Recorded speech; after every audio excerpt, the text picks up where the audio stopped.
सामान्य हुआ, सवाल नहीं पूछने चाहिए, अटकलें नहीं लगनी चाहिए, या फिर ये नेचुरल है कि अटकलें लगेंगी? ऐसा क्या हुआ कि तबीयत रविवार तक ठीक थी, लेकिन इस सत्र के पहले दिन शाम को 4:30 बजे तक बीएसी करने के बाद तक तबीयत अचानक इतनी खराब हो गई कि रात के 9:30 बजे इस्तीफा दे दिया? नाविका जी, आपने खुद ही वो कह दिया कि सामान्य अगर होता तो ऐसा नहीं होता। सामान्य परिस्थितियों में क्या होता है, अगर मान लीजिए, मैं मानता हूं जो आपने सारा रिपोर्ट दिखाई टाइम्स नाउ ने, उनके स्वास्थ्य को लेकर तो सही है, बिल्कुल फैक्चुअल है, लेकिन अगर वो इस्तीफा देने का मन उनका पहले का होता तो चूंकि जिस सरकार ने उनको उपराष्ट्रपति बनाया, वो प्रधानमंत्री जी से बात करते, सलाह मशविरा करते, उसके बाद जाके इस्तीफा देते और फिर उसको सार्वजनिक करते। वो तो अचानक अनशेड्यूल्ड मीटिंग में राष्ट्रपति के पास गए, इस्तीफा पकड़ाया और एक्स पे पोस्ट कर दिया उन्होंने। तो ये सामान्य लगता है क्या आपको? ये सहज लगता है? ये नॉर्मल डिलीवरी तो नहीं लगती मुझे, नंबर एक। दूसरी बात ये है कि अब रिश्ते कहां बिगड़े, क्या हुआ, ये तो मुझे नहीं मालूम है, लेकिन ये जरूर है कि जिस तरह से इस्तीफा हुआ तो मुझे सामान्य नहीं लगता है। और आप एक बात और देखिए, प्रधानमंत्री जी ने ट्वीट करके उनको उनके अच्छे स्वास्थ्य की कामना भी की है, लेकिन इसके अलावा किसी और सरकार के मंत्री का कोई ट्वीट या कोई प्रतिक्रिया नहीं आई किसी तरह की। और उपराष्ट्रपति, मुझे याद है केसी त्यागी जी बैठे हुए हैं कि जब भैरव सिंह शेखावत जी चुनाव हार गए राष्ट्रपति का, उन्होंने इस्तीफा दिया। इस्तीफा देने के बाद उनका जो फेयरवेल हुआ था राज्यसभा में, कितना शानदार फेयरवेल हुआ था, क्या शानदार स्पीच हुई थी, और अबव द पार्टी लाइन सब ने उनकी सराहना की थी। तो ऐसे ही फेयरवेल होता है। तो अगर धनखड़ जी ने पहले सोचा होगा इस्तीफे का, तो सब बात करते सरकार से, सामान्य तरीके से इस्तीफा देते, उनका फेयरवेल पार्टी होती, सब कुछ होता। लेकिन ऐसे में ये सामान्य तो नहीं है, नंबर एक। त्यागी जी अभी बात कर रहे थे, उनकी क्या कहते हैं, हमारे वरिष्ठ हैं एमएस गिल की। त्यागी जी, आप टीएन चतुर्वेदी का नाम लेना भूल गए, आपको लेना चाहिए था। वो भी सीएजी थे इस देश के, और उन्होंने बोफोर्स की रिपोर्ट दी थी। तो इस तरह की चीजें राजनीतिक दल करते रहे हैं, वो चाहे कांग्रेस हो और चाहे बीजेपी हो। लेकिन यहाँ पर भी तो अलग अलग तरह का बिहेवियर है। अरविंद सावंत जी अब कांग्रेस के साथ बैठे हुए हैं, उनके साथ अलायंस में हैं, उनसे कभी ये सवाल पूछा जो आज बीजेपी से पूछ रहे हैं? ये भी तो एक जनता सवाल। यही राजनीतिक अवसरवाद है। जिस शशि थरूर की 50 करोड़ गर्लफ्रेंड थी और जिनका इस्तीफा लिया गया था, आज वो बड़े प्यारे लगते हैं बीजेपी के लोगों को। जिनका इस्तीफा लिया गया था आईपीएल को लेकर के, याद करिए, उस हम लोगों के सामने है। तो राजनीति में इस तरह का अवसरवाद चलता है। तर्कश में तीर तो बहुत है, और हर्षवर्धन त्रिपाठी जी तर्कश में तीर इतने हैं कि दोनों तरफ से चलाते रहिए, कभी खत्म नहीं होंगे। और यही जनता की प्रॉब्लम है। जनता पूछ रही है। महेंद्र हरित का कैथल हरियाणा से सवाल है, उपराष्ट्रपति का त्याग पत्र देना यानी दाल में कुछ तो काला है। यदि खराब स्वास्थ्य कारण है तो त्याग पत्र संसद अधिवेशन के पहले दिन ही क्यों, कुछ दिन पहले या फिर अधिवेशन के बाद क्यों नहीं? मंजुला अवस्थी का नोएडा यूपी से सवाल है। आज जो विपक्ष घड़ियाली आंसू बहा रहा है, संसद में जब धनखड़ के खिलाफ अविश्वास प्रस्ताव लाए तब संसद की मर्यादा कहां चली गई थी? राम कुमार शर्मा करनाल से पूछ रहे हैं।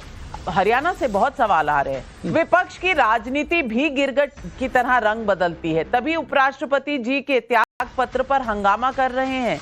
संजय मिश्रा भदोही उत्तर प्रदेश से पूछ रहे, आज धनखड़ जी उस विपक्ष के लिए महान हो गए जो उनके अपमान का एक मौका नहीं छोड़ता था। क्या विपक्ष का चेहरा सामने नहीं आ गया? अब हर्षवर्धन त्रिपाठी जी, आप ही बताएं कि चल क्या रहा है।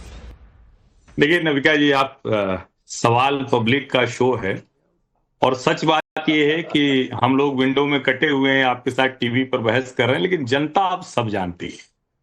अब यही वजह है कि विपक्ष को भी जरा सोचना चाहिए कि अपना कौन सा तरीका करे, और सरकार को भी ये सोचना होगा। प्रधानमंत्री नरेंद्र मोदी की वो पोस्ट बताती है कि जगदीप धनखड़ जी से प्रधानमंत्री नरेंद्र मोदी कितने असहज और कितने रुष्ट हैं, कितने नाराज। ठीक है, पार्टी के तौर पर भारतीय जनता पार्टी उसको डिफेंड करेगी, लेकिन मुझे एक उम्मीद रहती है हर डिबेट में, क्योंकि त्यागी जी का मैं बहुत सम्मान करता हूं, क्योंकि इन्होंने सब रंग देखे हैं तो हर रंग दिखा देते हैं, आईना बन जाते हैं। लेकिन आज इन्होंने बचाव करने की कोशिश की है, ठीक नहीं है। त्यागी जी, धनखड़ जी सरकार को असहज कर रहे थे, त्याग पत्र देना पड़ा। कॉन्स्टिट्यूशनल पोस्ट पर बैठकर पॉलिटिकल एक्टिविज्म, जो गवर्नर से वाइस प्रेसिडेंट होते हुए जो एलिवेशन होता है, उसको रोकना चाहिए था। और फिर मैं कह रहा हूं, विपक्ष को भी सोचना पड़ेगा। आप कॉन्स्टिट्यूशनल पोस्ट पर मुद्दों पर जब सवाल खड़ा करते हैं तो देश आपके साथ आता है। ये तो हो ही नहीं सकता। लोग कहते हैं पार्टीजन पॉलिटिक्स, निष्पक्ष नहीं होता है कोई भाई। पार्टी ही चुनाव लड़ाती है, पार्टी ही राष्ट्रपति, उपराष्ट्रपति और गवर्नर बनाती है, तो ये निष्पक्ष वाला ये नहीं करना चाहिए। लेकिन क्या कॉन्स्टिट्यूशनल ड्यूटीज के वक्त वो विद इन लिमिट्स रहे? क्या कॉन्स्टिट्यूशनल ड्यूटी निभाते वक्त उन्होंने कोई अन्याय किया? उस पर आप लड़िए। लेकिन जब आप मिमिक्री करने लगते हैं, राहुल गांधी उसका वीडियो बनाने लगते हैं और उसके बाद महाभियोग लाने के बाद आज अचानक कह रहे हैं कि धनखड़ जी तो बड़े महान थे, बड़ा आंसू निकल रहा है, तब लगता है कि कुछ तो गड़बड़ है। और मैं फिर कह रहा हूं, ये विद इन गवर्नमेंट की जो प्रॉब्लम है, उपराष्ट्रपति बन जाएगा, सब खत्म हो जाएगी। विपक्ष को तरीका कोई दूसरा खोजना पड़ेगा। ये नहीं चलेगा कि आप जिसके ऊपर हमला करते रहे अचानक कहें कि नहीं वो इस्तीफा दे दिया। ये ठीक वैसे ही है कि जैसे कांग्रेस के भीतर अगर कोई चला जाए तो भाजपा उसका लाभ नहीं ले सकती, उनको दूसरे तरीके खोजने पड़ेंगे। पप्पू जी देखिए, एक दो बात समझिए। 5 जजेस का वो वर्डिक्ट याद कीजिए जब प्रेस कॉन्फ्रेंस करके लोकतांत्रिक व्यवस्था पर और संवैधानिक जिम्मेदारी पर सवाल खड़ा किया था। चुनाव आयोग ने इन्हीं के 11 साल के दरमियान में पद छोड़े। रिजर्व बैंक के गवर्नर को आप याद करिए। एक संस्थाओं की बात आप मत करिए, आप कई ऐसी संस्थाएं। अच्छा, दूसरी बात आप याद करिए, बाला साहब ठाकरे और बादल बीजेपी के साथ का वो संबंध। आप बीजेपी के चरित्र को देखिएगा, वर्तमान बीजेपी को, तो शिंदे को भी याद करिए और बगल में आप सतपाल जी को भी याद करिए और देवीलाल जी के पोता को भी आप याद कर लीजिए कि किस तरीके से उनको हटाया गया, किस तरीके से आप सपोर्ट लिए, सरकार बनाए, 9 विभाग दिया और उसके बाद वो आपको पसंद नहीं आया। आप सबसे ज्यादा आपके दुश्मन हो गए बाला साहब ठाकरे, जिन्होंने बीजेपी को 2 से कहां पहुंचाया। बादल जी ने कहा, यानी कि आपकी किसी से बनती नहीं है शहजाद पूनावाला जी, आपसे दोस्ती बहुत दिन चलती नहीं है। लंबो लबाब पप्पू जी का ये है। आप जवाब दीजिए, सबसे लड़ाई क्यों हो जाती है? आदरणीय पप्पू जी, नीतीश जी को हालांकि हमसे कम सीटें मिली। पप्पू जी सुनना पड़ेगा। पप्पू जी आपको कंट्रोल करने में ही प्रॉब्लम हो जाती है ना, समय निकल जाता है। कितना अपमानित किया गया? नाविका जी ऐसे तो जवाब नहीं दे पाऊंगा। जी आप जवाब दे। पप्पू जी आप जवाब सुन लीजिए ना। नीतीश कुमार जी ने यहाँ का भोजन छोड़ के गए। देखिए पप्पू जी, जितना आपकी यहाँ पे सुनते हैं, काश तेजस्वी उतना सुन लेते तो इतना कल्याण हो जाता आपका। पप्पू जी ऐसे वैन पर थोड़ी ना आपको चढ़ने नहीं देते।